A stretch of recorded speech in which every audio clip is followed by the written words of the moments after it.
ఎక్కువగా న్యాయపరంగా ఫైట్ చేసిన వ్యక్తిని నేను.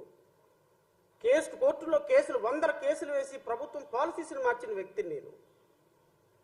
ఎక్కడ దళిత బిడ్డలకి, బహుజన బిడ్డలకి, నిరుపేద బిడ్డలకి, మహిళలకి, చిన్నపిల్లలకి అన్యాయం జరిగితే అక్కడికి వెళ్ళి కొన్ని వేల రౌండ్ టేబుల్ సమావేశాలు నిర్వహించి ప్రజల్లో చైతన్యం తీసుకొచ్చిన వ్యక్తిని నేను. మీడియా మీద పోరాటం చేసే వ్యక్తులు మేము. మాలాంటి వ్యక్తులు కేవలం వ్యవస్థ కోసం, రాష్ట్రం కోసం మాట్లాడతాం తప్ప రాజకీయాల కోసం మాట్లాడడం. ఇది రాష్ట్ర ప్రజలు గమనించమని కోరుతున్నా.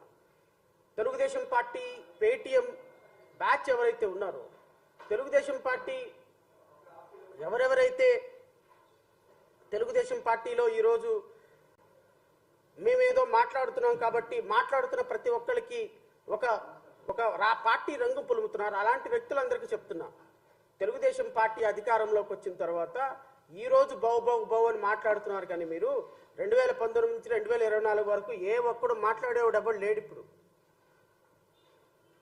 ఇంత రాష్ట్రంలో ఇలాంటి ప్రభుత్వాలు కొన్ని తప్పులు చేస్తుంటాయి, కొన్ని రైట్లు చేస్తుంటాయి, కొన్ని మంచి చేస్తుంటుంది, కొన్ని చెడు చేస్తుంటుంది. అంతేగాని ఒక ముఖ్యమంత్రి, ఒక ఉప ముఖ్యమంత్రి, ఒక హోమ్ మినిస్టర్, ఒక జలవనరుల శాఖ మంత్రి, ఒక మంత్రివర్గం ఇంత దుర్మార్గంగా, ఇంత ప్రజాస్వామికంగా, ఇంత నిర్లజ్జగా, ఇంత సిగ్గు లేకుండా పరిపాలించినటువంటి ప్రభుత్వం బహుశా 5 సంవత్సరాలకి